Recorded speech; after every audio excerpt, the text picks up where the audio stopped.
All right, y'all. So since I've started YouTube, there've been so many damn marketing brands trying to pump fake me to try and sell me nonsense, man. The only company that I trust that I've seen put in work to get niggas more damn followers is Make You Famous. Obviously, everyone needs a strong marketing team around them. So far, Make You Famous has met my expectations. If you do music, if you sell things, if you model, or like me, you just do YouTube, then they'll do what you're looking for. You know what I mean? And grow your following pretty quickly. So if that's what you're looking for, click the link below, email them to see all subscription deals. You feel what I'm saying?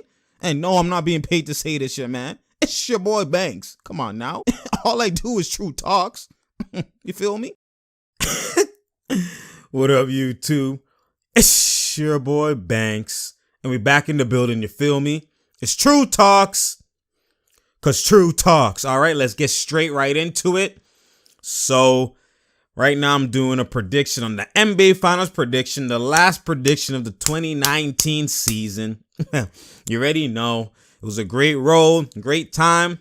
And we finally here to the finals. A lot of people thought the Raptors would be done at this point, but we keep going. We keep going. You feel me? You feel me, man? So you already know it's the Warriors and the Raptors. Great thing and a crucial thing is Raptors have home court advantage, which can definitely go a long way. Even though it's the Warriors, it somewhat matters. It's not like it's a big advantage, but it somewhat matters. It definitely matters, especially because role players normally play better at home. So it matters for Toronto. You get what I'm saying? So now we're going to go straight right into what's going on. So because Raptors have a better record, they have the home court advantage, like I said. And now let's go into the context of this predictions of the play style, what's going to be happening, what I expect and what I think is the best advantage and disadvantage for each team. All right, so we're going to go straight right into it. So first things first, I'm going to talk about the Warriors. So the Warriors, KD is definitely out for game 1. He's questionable for game 2. I'll be surprised if he plays game 2, even though he traveled. I'll be surprised. I think he might come back later on in the series. There's a possibility he might miss the whole series. There's a possibility he might play for a long part of the series. And we don't know how KD is going to be. So now let's look at it like this, okay? Without KD, I've been said the Warriors won't win the championship without KD. Because if y'all recall, KD wasn't there to get them to the finals. So people overreacting to what the Warriors do during the regular season, during the earlier rounds, during the conference rounds. Like, people overreacting to that is not the reason why KD actually was there. Remember, they lost from 3-1, and the way to beat them and the way Cleveland beat them down 3-1 was we switch everything, be physical, make them one-on-one. And that was the problem with the Warriors. K-Love was locking up Curry off of his one-on-one. He was doing behind the back passes to the crowd. He was trying to do step backs. He was getting patted by Glove and Tristan Thompson, even off the switches. You know what I'm saying? And then Klay Thompson, you already know he's not going to one-on-one kill you, crossover, and he's not doing that. You get what I'm saying? So you can cut off the ball movement by switching everything. You know what I'm saying? And force other people to beat you. And that's why Draymond had a triple-double in Game 7. He's like, really? Me? A triple-double? Me with the most points in Game 7? What are y'all doing? I need a one-on-one bucket getter called KD. That's why he's there. He's there to win the finals, not to get there. So that's just to refresh people's memory. You know what I'm saying? To wake people up and smell the coffee so they understand what's going on. So they do need KD to win a ring because that's why he's there. They wouldn't have won there's a reason why he's a 2-time finals MVP. Every momentum bucket they need, every bucket where it's like, oh, we're tight and we're nervous, go to KD, one dribble pull up, whatever he does. You already knows. Otto, you better call it lotto. Anyways, so we know how that goes, all right? So that's the first part. Now, without KD, yes, they have more ball movement because their transition is better. Draymond can push it, right? Sometimes KD gets rebounds, so he pushes it, but Draymond gets most of the rebounds. Push. I see you, Curry. I see you, Klay. You know what I'm saying? Or I go straight to the hoop. You know what I'm saying? So they're better in transition. But the thing is, if people actually go back and look, people think that the Raptors can't play transition. Raptors actually are better when they play transition. This is the reason why the Raptors have been a threat to the Warriors and beat them in the regular season, have been a threat to other teams, because you want to go up-tempo? Raptors can go up-tempo. But the thing with how Raptors were playing, and this is what's smart of what they were doing, other teams like Philly, like Bucks, mainly only can do up-tempo. Well, Sixers can somewhat. But mainly their strongest part is up tempo. Raptors have Kawhi, so they can play up tempo and they can play half court. It's the same. That's what happens when you have a superstar. You can play up tempo and you can play half court. When they play up tempo, you'll notice when they play up tempo, Kawhi's not scoring OD a lot. You'll see the Pascal score. You see Danny Green get transition. You'll see Lowry get some transition. Van Fleet, everybody, Ibaka, all these guys eat in transition the most. You know what I'm saying? Kawhi gets a 1-2 in transition, but most of it is half court.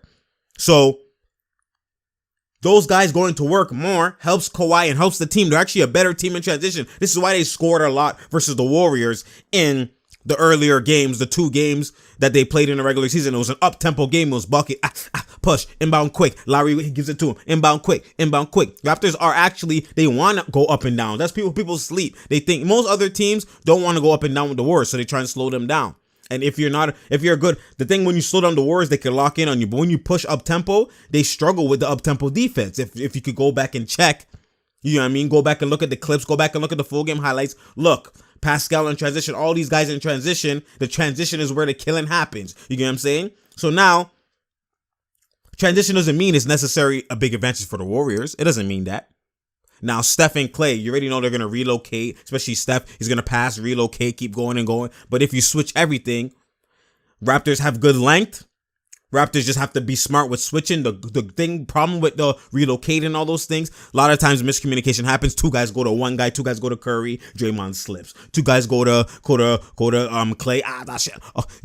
Eagle slips. You get what I'm saying? So stuff like that. The thing to guard the Warriors and the thing you got to do, especially when you look at the Warriors, Portland did a bad job of this because they did it at first where they were trapping Curry and like they were hedging tight off the pick and rolls. Off the off ball screens, and then they were contesting Curry and Clay tight and they were missing. You know what I'm saying? You get a hand up, obviously they'll hit some, they'll miss some. But most times they'll hit it. But sometimes if they're in that groove, they're struggling, they might miss it. But the problem is Portland started trapping. So when Portland starts trapping, you have the quick slip pass to Draymond. It's 2-on-1 alley to Looney or Iguodala. You get what I'm saying? So the thing is, now also another dynamic is Iguodala. Iguodala, if he's healthy, but he said he's gonna play, right? So you got Iguodala there. Iguodala's in the starting lineup. This is what I'll do for my matchups. I'll put Lowry on Steph, just like how they did before. I'll put Green on Clay. That's how you did before. It matters who guards them, but it doesn't really matter because there's so much, they don't kill one-on-one. That's what I've been saying. They kill, a lot of it is off ball, a lot of it is movement. So you just switch everything with the screens anyway. So you'll find times where Kawhi is on Steph. You'll find times where the Kawhi is on Thompson. You get what I'm saying? There's a lot of switching. You'll find times where Ibaka's on him. You'll find times where this person's on him, this person's on him. All you got to do is switch and make it tough for them. Make them one-on-one. That's the way to beat that team. Make them half court, especially with no KD. It's going to be a problem for them. You make them half court. You make them one-on-one.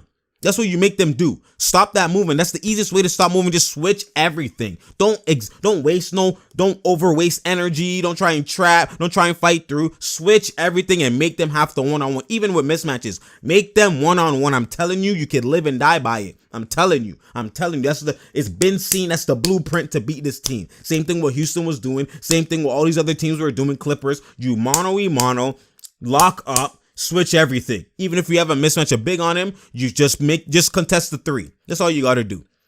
You know what I'm saying? Force them to the paint because then you can help off of these other shooters. There's only 2 shooters. Everybody else, you can make them pay. Make Igu pay. He can hit here and there. Make Igu pay. Make Draymond pay. Make all these guys have to make sure they hit these shots. That's what you have to do. So, like I said, if Eagle's probably starting, I'll put Kawhi on Eagle. Let him rest the 1-2, but they're going to switch everything, so it's not really rest. You have Pascal on Draymond, and then you have, I'm not starting Gasol. This is Nick Nurse. I wouldn't start Gasol. I would start Ibaka. Because, like you've seen in the previous games, the tempo is fast, and you need him to close out and be high up. You know what I mean? You're guarding everybody. You're guarding perimeter. The up-tempo game it's too much for Gasol to start the game. You want to start off right. But the thing is, when the bench comes in, Gasol, you have to break chest. They are limited with bigs. You have to break chest. You have to, man. Gerber, you got a server. You have to. God damn, man. You have to break a chest. There's nothing too much new that you could do against the Raptors right now because they seen it all. They seen Kawhi get doubled high. They seen Kawhi get doubled in the paint. They seen Kawhi get doubled at mid-range. They seen it all. So they know what they have to do. They know the spacing they have to do. They know the shots they have to hit. They fought through the nerves. They fought through all these situations. So they're more confident. They're more seasoned. They're more ready for this. Obviously, it's a different breed in the Warriors. It's a different breed in the finals. But you know the blueprint. You know what's coming at you. You know what I'm saying? You know what's coming at you. I'm telling you, man, you can live and die by Steph creating. You can live and die by Klay creating. You live with that. The only one you don't live and die with creating is KD. It's a different breed. That's a different discussion. We're talking about without KD right now. You know what I'm saying? People think even without him, they'll win. I think without him, they won't win. People will be surprised. I don't think so. You know what I'm saying? Because the play style, like I said, you switch everything. I don't trust them to create. You have to know each other like the back of the hand. Your communication has to be on tight. You have to switch everything. It shouldn't even be a discussion. It shouldn't even be, oh, it looked like he was fighting through. There should be none of that. It should be just a switch everything. We don't even need to talk. Switch everything. I get beat, you pick up, I go to yours. If he's right there setting the screen, you're on the other side, you pick up, I go to yours. Auto.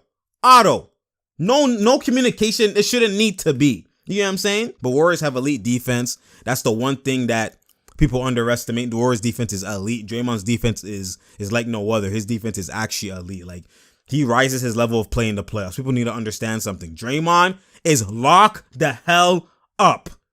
He's going to try and, when Kawhi tries to pull up, he's going to try and run there and try and get a block quick. He's going to sneak attack. You know what I mean? That's what he likes to do sometimes. He boxes out. He does every damn little thing possible that you can actually imagine. Draymond does. This is why he's actually one of the best role players you could ever ask for. You get what I'm saying? I don't think he's a superstar type of player or an all-star guarantee type of player. I think he's all-star by situation, but he's definitely like the upper echelon role player. He's actually, if you're looking for a role player, he is the best version of the role player you could ever find. That's Draymond. Oh my God, man. This guy's defense is actually on a different level, man. People don't need to understand that. Bruh, the fact that he could actually play center at that height, like this, he's a problem, man. His defense is elite. Probably one of the best defenses I've seen on all 5 positions. Like, it's rare. It's rare. I'm telling you, he's in that category. He's in that great category. He talks a lot, which is good. And he's intense, which is good. So people stop sleeping on Draymond. His defense is elite. But the thing is, I think this is a series where Pascal would actually eat. I think Pascal could go to work because the length. Draymond will probably guard him. Draymond is 6'6", 6'7", probably 6'6", and Pascal's a good 6'9". You know what I'm saying?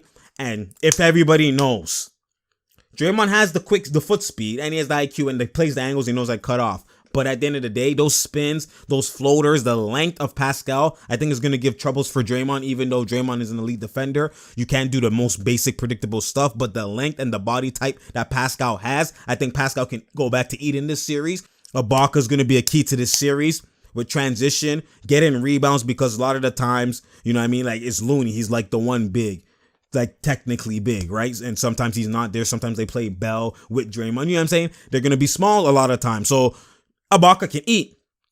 The one thing is, I don't know that perimeter shooting, all that. I don't know how Gasol's going to fit this series. You know what I'm saying? I think he could fit, and I think he could go and break chest. Danny Green could get some post-ups. There's a lot of ways to beat the Warriors. You can't do the same thing. Go back and watch the full highlights, and you'll see of how the Raptors were beating the Warriors. You know what I'm saying? And then, obviously, Kawhi doing what Kawhi does. You know what I'm saying? So I think the Raptors could win this. I think the Raptors could win this in 6 or 7 games, man. Obviously, it's a lot of it is heart willing this to happen in, but I've seen it too much where the switching. Now, if there's no KD, guaranteed, not easily, but guaranteed that the Raptors could win in 6 or 7. I've seen it too much where in the finals, you switch everything. And when Steph Curry's the focal point of the offense, he's not splashing if you ask him as much, man. He's not splashing as much if you switch everything and be tight on him. He's not splashing as much. You know what I'm saying? This might be the time he tries to redeem himself and get his finals MVP. I know he's thinking about it, obviously, but this mainly goes down to KD's health, man. It goes down to KD's health. I don't know what kind of KD we're going to get. I don't know if we're going to get a KD. Like, if there's no KD, I trust the Raptors. Like, I don't know. I just, not only can you feel it, but just basketball wise, when I think about the switch, if you actually think of it, it's only Klay and Curry. Switch everything, man. I'm telling y'all, like, you have to go back and watch. When you switch everything and you have a Don that can cook on the half court, I'm telling you, man, it's going to be a problem for them. It's going to be a problem. Y'all will see game 1. It's going to be a problem, man. If Raptors play discipline, switch the hell everything. Nurse, you've been doing good as a coach. Switch everything. Switch everything, man. I'm telling you, just switch everything. God damn, yo. I'm telling you, man. This, bruh. We'll see. We'll see how that goes. Also, too, you make the McKinneys, make those guys shoot, man. Make them shoot. Make them shoot, man. Make them shoot. Like I said, that's the one outlier for the Raptors is Gasol. I don't know how he's going to fit. I mean, like, he can do stuff. He could go to work. If he breaks chest, hits his threes, he's still obviously just the up-tempo with his speed. And that's the one gray area, especially when they go small, like, it's Gasol. He's the one that he's on the brink of maybe, do I sit him? Do I play him? Like, he's going to be that one I don't know with it. But if KD's there, it's a whole different discussion. If KD's there, it'll be tough for the Raptors to win, but I'm still going to stick to it. Raptors will win them regardless. Raptors have that's why I told people the earlier in the season when Raptors were in the clutch, that paved the way for them to now they actually know to perform in the clutch. I said that was the best thing that could happen to them in the regular season. Now, fighting adversity, having to win 4 straight, that's the best thing that could ever happen to them to face this kind of beast in the finals. Like, I'm telling y'all, man, like, I'm going with my heart in this one all the way. I'm telling y'all. And I'm still going with facts. You switch everything. I'm telling y'all, they can win this in 6 or 7. I'm telling y'all, switch everything. Make Curry and Clay beat you 1-on-1. Yo, listen, it's true talks. Cause true talks, man. Push the tempo. Let's Siakam and them keep running. Get the role players going. We here, boy. It's that time. Enjoy tonight. Game 1. Yeah, Toronto get amped, boy. Let's go. And I'm out, man.